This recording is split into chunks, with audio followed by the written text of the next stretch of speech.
capítulo de número 8, nós vamos ler do verso 1 até o verso de número 15. Gostaria de compartilhar com os irmãos hoje sobre a bênção da generosidade, que o Senhor possa falar aos nossos corações e nos incentivar, através da oração e da palavra, a sermos generosos. 2 Coríntios, capítulo de número 8, do verso 1 ao 15.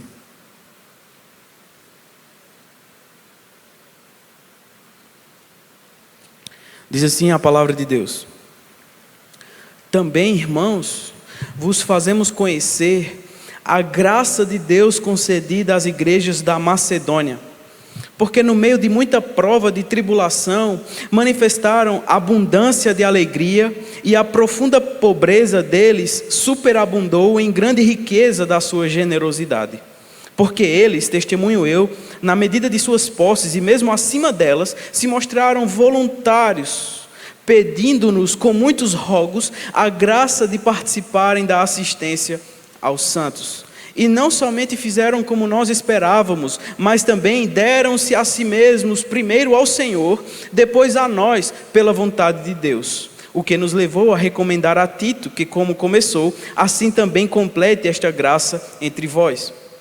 Como, porém, em tudo manifestais superabundância, tanto na fé e na palavra, como no saber e em todo cuidado e em nosso amor para convosco, assim também abundeis nesta graça. Não vos falo na forma de mandamento, mas para provar pela diligência de outros a sinceridade do vosso amor. Pois conheceis a graça de nosso Senhor Jesus Cristo, que sendo rico se fez pobre por amor de vós, para que pela sua pobreza vos tornasseis ricos. E nisto dou minha opinião, pois a vós outros, que desde o ano passado principiastes não só a prática, mas também o querer, convém isto: completai agora a obra começada, para que, assim como revelastes prontidão no querer, assim leveis a termo segundo as vossas posses. Porque se há boa vontade, será aceita conforme o que o homem tem, e não segundo o que ele não tem. Porque não é para que os outros tenham alívio e vós sobrecarga, mas para que haja igualdade, suprindo a vossa abundância no presente, a falta daqueles, de modo que a abundância daqueles venha a suprir a vossa falta, e assim haja igualdade. Como está escrito: o que muito colheu, não teve demais, e o que pouco, não teve falta. O apóstolo Paulo, escrevendo a segunda carta aos Coríntios, faz nessa carta uma espécie de defesa do seu apostolado. A gente percebe isso no capítulo de número 10. Mas, entre outras coisas, ele também faz uma exortação, ele chama a atenção para o auxílio na contribuição que os coríntios deveriam ter para com os irmãos da Judéia. Se você sabe, a Judéia era uma região que fica lá em Israel atualmente, e nos tempos bíblicos, principalmente no Novo Testamento, no período da igreja primitiva, especificamente no período do Cláudio, do imperador Cláudio, no ano por volta de 41 a 54 depois de Cristo, a Judéia passou por uma grande fome, por uma grande escassez, e isso deixou os cristãos ali da Judéia, na região de Jerusalém, pobres, passando necessidade. Isso foi predito também pelo profeta Ágabo, lá em Atos capítulo 11, verso de número 28. Então, por onde Paulo passava, ele chamava a atenção das igrejas justamente para essa contribuição, para essa generosidade. Como ele faz, por exemplo, em Gálatas, que nós lemos hoje, capítulo 3, né? Mas em Gálatas 2, 10, Paulo chama a atenção para isso também. E nesse sentido, meus irmãos, a gente percebe que no texto que nós lemos, podemos compreender 4 olhares de incentivo que Paulo faz para que os coríntios atentem de maneira direta para uma vida de generosidade. Vejamos. Observe o primeiro exemplo que Paulo vai chamar a atenção. Paulo, em primeiro lugar, chama a atenção para o exemplo da igreja da Macedônia. Veja, ele diz: Também, irmãos, verso de número 1 do capítulo 8, vos fazemos conhecer a graça de Deus concedida às igrejas da Macedônia. A igreja da Macedônia era formada principalmente por irmãos de 3 cidades: Filipos, Tessalônica e Bereia. E esses irmãos, eles também não eram irmãos muito prósperos, materialmente falando, financeiramente falando. Tanto é que no verso de número 2, Paulo fala da sua tribulação, mas Paulo também fala da sua pobreza, a sua profunda pobreza.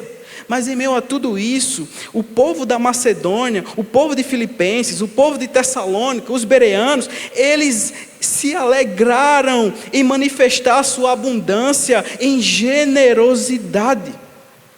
E Paulo chama a atenção para que os coríntios observem isso. Olhem os exemplos dos irmãos de Filipos, olhem o exemplo dos irmãos de Tessalônica, vejam o quanto eles estão sendo generosos, mesmo que eles estejam passando por tribulação, mesmo que eles estejam passando por pobreza, eles ainda assim se alegram em uma vida de generosidade, eles ainda assim se alegram para uma vida generosa. E observe também que Paulo, ele faz isso, chamando a atenção para a generosidade como sendo uma graça. Veja, no verso 1 ele diz: irmãos, vos fazemos conhecer a graça de Deus concedida às igrejas da Macedônia. Verso de número 4, ele também fala, pedindo-nos com muitos rogos, a graça de participarem da assistência aos santos. Portanto, o que a gente aprende disso? Que a generosidade, ela é, antes de mais nada, uma graça, é um presente de Deus, de maneira que os filipenses, que o povo da Macedônia, os cristãos da Macedônia, pediram com insistência, com rogos, para participarem da assistência ao povo da Judéia. Isso para nós traz um ensinamento, meus irmãos. É costume nosso, é muito mais comum vermos os pastores, os líderes, insistindo para que a igreja contribua, e não o contrário. Mas o que a igreja da Macedônia fez foi justamente o contrário. Eles insistiram com rogos, a graça de participarem dessa assistência. Eles reconheceram que aquilo que eles tinham era fruto da bondade, da graça, do presente de Deus na vida deles. Mesmo que eles estivessem em pobreza, mesmo que eles estivessem em tribulação, em perseguição, ainda assim eles não abriram mão da generosidade. Mas veja, no verso de número 5, Paulo fala algo interessante também. Ele diz: e não somente fizeram como nós esperávamos, mas também deram-se a si mesmos, primeiro ao Senhor, depois a nós, pela vontade de Deus. Antes deles contribuírem, antes daquele povo participar da contribuição para os irmãos que estavam padecendo lá na Judéia, eles foram se consagrar, entregar a sua vida a Deus. Porque eles estavam na sua consagração reconhecendo que eles eram mordomos de tudo aquilo que Deus os havia concedido, de tudo aquilo que Deus os havia dado, mesmo que fosse pouco, mesmo que fosse algo que não era muito significante, mas mesmo assim Deus se importava com isso. Lembra da oferta da viúva de Lucas capítulo 21? É exatamente isso. Deus se importa com a generosidade do nosso coração, e eles entregaram isso ao Senhor. Primeiro eles se consagraram, primeiro eles dedicaram suas vidas e posses ao Senhor, reconhecendo que tudo o que eles tinham era de Deus, era Deus que havia concedido. E posteriormente eles se entregaram ao serviço na igreja. Portanto, meu irmão, lembre-se disso. Quando você estiver sofrendo as tentações de guardar o seu bolso, ou seja lá o que for, de você ser generoso, lembre-se do exemplo da igreja da Macedônia. Lembre-se que através da igreja da Macedônia, o Senhor abençoou irmãos que passavam outras necessidades, quem sabe até piores. Lembre-se disso. Mas isso não quer dizer que para você ser generoso, você tem que ser irresponsável. Uma coisa é você ser generoso, outra coisa é você ser irresponsável. Paulo vai falar mais à frente sobre isso, mas basta você saber que um cobertor pequeno, ele cobre o seu corpo, mas talvez não consiga cobrir o outro. Portanto, ser generoso não significa ser irresponsável. Mas em segundo lugar, Paulo também fala para que os cristãos de Coríntios observem a generosidade de Deus para com eles. Então, em primeiro lugar, Paulo faz eles observarem a generosidade dos irmãos da Macedônia. Em segundo lugar, Paulo faz eles observarem a generosidade do próprio Deus para com os coríntios. Observe o verso de número 7. Ele diz: como, porém, em tudo manifestais superabundância, tanto na fé e na palavra, como no saber e em todo cuidado, e em nosso amor para convosco, assim também abundeis nesta graça, neste presente que é a generosidade, a contribuição. O que é que Paulo está dizendo? Ele está dizendo: ó, Coríntios, vocês têm tudo, vocês têm superabundância na fé, vocês têm superabundância na palavra, vocês têm superabundância no saber, na intelectualidade, no cuidado, no amor, mas sejam abundantes também na generosidade. Façam isso. E ele continua no verso 8: eu não estou insistindo que vocês façam como se fosse um mandamento. Ele diz: ó, não vos falo na forma de mandamento, mas para provar pela diligência de outros a sinceridade do vosso amor. Paulo não estava obrigando os coríntios a contribuírem. Não era o objetivo de Paulo obrigá-los. Por isso que ele diz que não era na forma de mandamento, mas que houvesse sinceridade, que houvesse voluntariedade no coração daquele povo. Isso nos chama a atenção, meus irmãos, para o fato de que muitas vezes nós vemos por aí em algumas igrejas, em alguns lugares, em alguns locais, obrigando-se a dizimar, obrigando-se a ofertar, obrigando-se a contribuir, mas isso não é o que o Senhor nos ensina na sua palavra. O que o Senhor nos ensina na sua palavra é a voluntariedade do coração, é a sabedoria de que nós somos apenas mordomos do que Deus nos concedeu, e assim entregamos, devolvemos aquilo que na verdade é dele e não nosso. Por isso a importância do entregar-se primeiro ao Senhor e depois fazer a vontade de Deus na prática. Então Paulo diz: olha, não vos falo na forma de mandamento, mas pela diligência, mas para provar pela diligência dos outros a sinceridade do vosso amor. E o que estava acontecendo em Corinto era o seguinte: tempos antes dessa carta, os coríntios tinham prometido enviar ajuda para os cristãos lá da Judéia. No entanto, o tempo passou e eles não fizeram essa entrega. Veja o verso 10.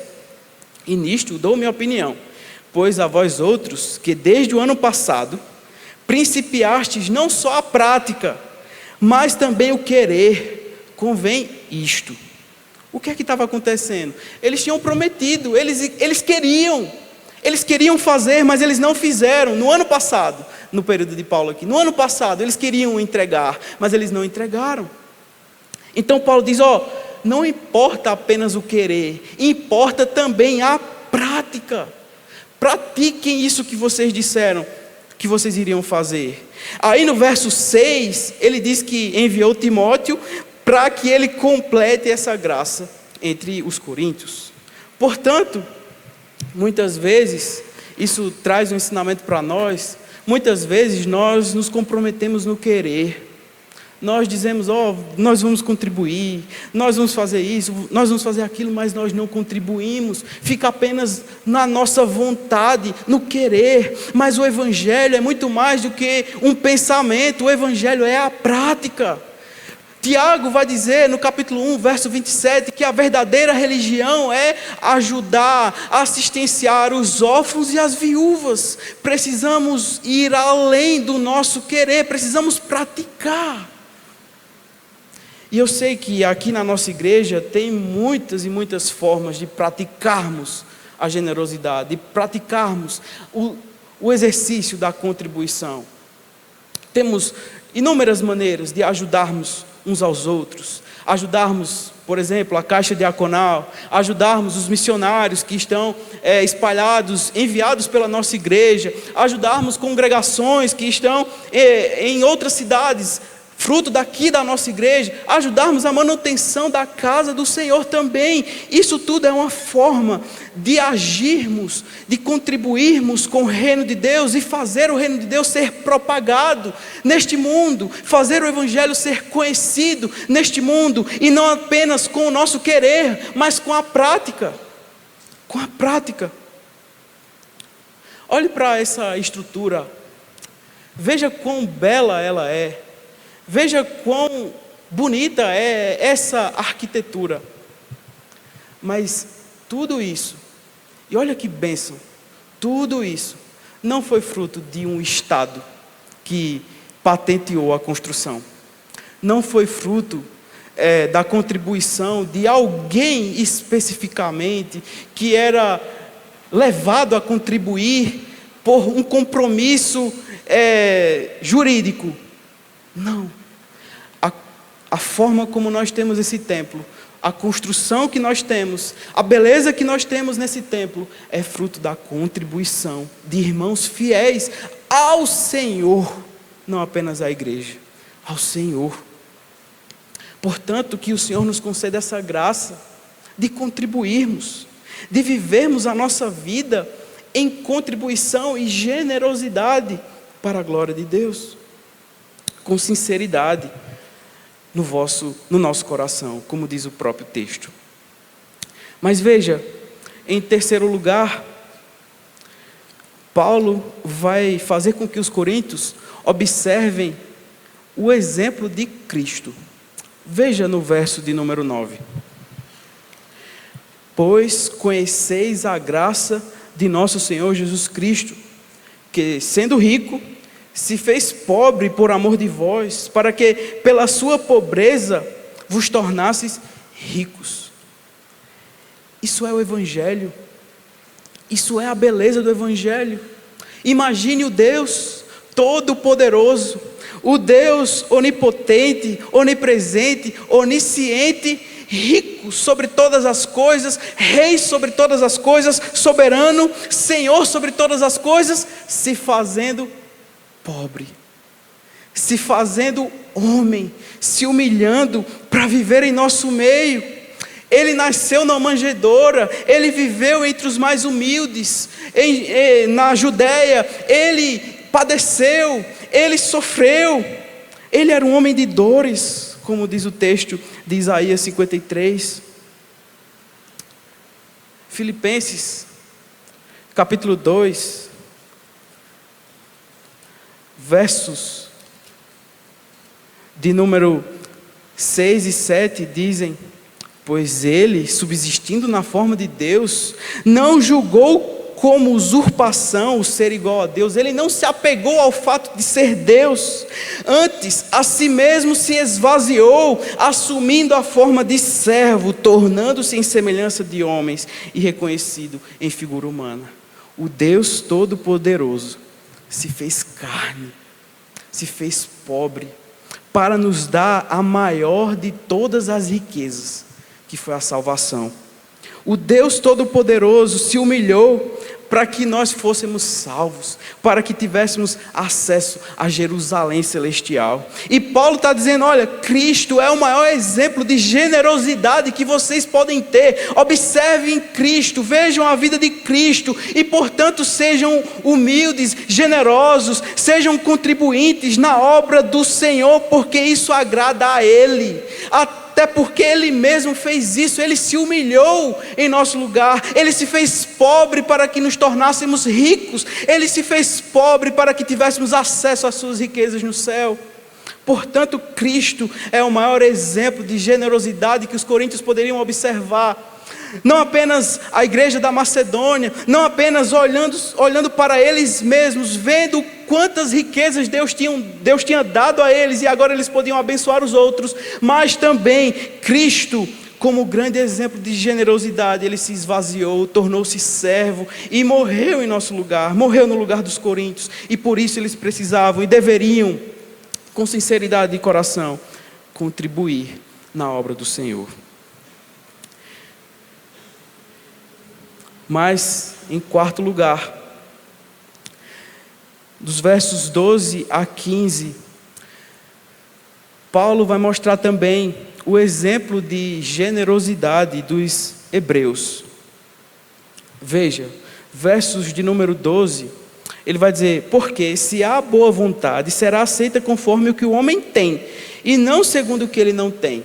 Aí ele chama a atenção para a irresponsabilidade. Não seja irresponsável, seja generoso, mas não faça nada que você vá sofrer depois. Verso número 13, porque não era para que os outros tenham alívio e vós sobrecarga. O objetivo da generosidade não é esse. Não é você aliviar o outro, mas você sofrer no lugar do outro. Não, mas o objetivo é a igualdade, que pode ser traduzido também como equidade, justiça, equilíbrio. Esse é o objetivo de sermos generosos. É fazer com que os outros também tenham acesso e fazer com que o cerne do cristianismo seja de fato conduzir outras pessoas a uma vida justa e cada vez mais equilibrada. Então, verso de número 14, ele diz: suprindo a vossa abundância no presente, a falta daqueles, de modo que a abundância daqueles venha a suprir a vossa falta, e assim haja igualdade. O que é que isso significa? Significa que talvez os coríntios estavam numa posição social melhor do que os cristãos da Judéia. Mas poderia chegar um dia em que esse quadro, esse cenário se invertesse, e eles da Judéia auxiliassem, conduzissem em contribuição e generosidade o povo de Corinto. E esse é o objetivo do Evangelho.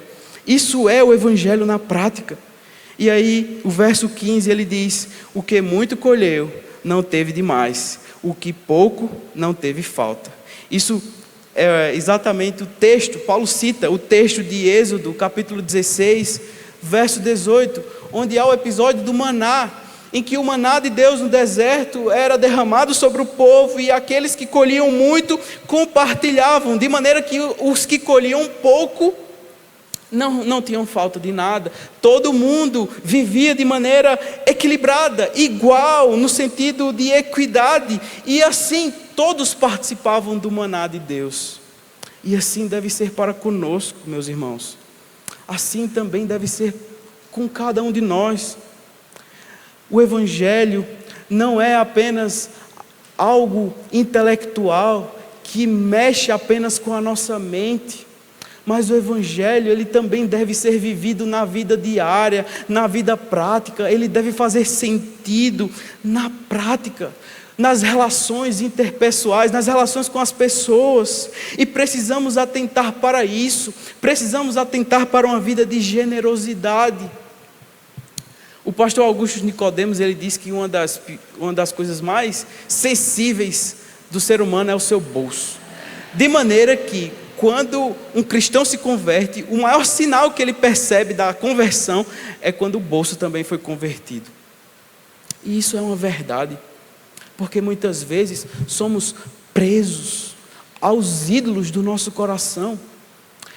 O ídolo do dinheiro, o ídolo da fama, o ídolo da segurança, porque achamos que se tirarmos uma determinada quantia, poderá acontecer alguma coisa, e isso nos tirará a segurança. Mas onde está a nossa segurança? Onde está o nosso coração? Não é no dinheiro, não é nos tesouros que podemos ter aqui nessa terra, não são nas colheitas humanas, terrenas, mas no maná de Deus, aquele que desce do céu. É nisso que deve estar a nossa segurança, é nisso que deve estar a nossa esperança, é no Senhor. Portanto, precisamos olhar para estes exemplos e entender que a partir desses exemplos o Senhor nos chama a uma vida de generosidade, a uma vida de contribuição, a uma vida de reconhecer a voluntariedade no servir e no prestar assistência uns aos outros. Há algo muito interessante que Paulo fala para os próprios cristãos macedônicos, os filipenses, e eu queria que você abrisse comigo em Filipenses, mais uma vez, Filipenses capítulo de número 4.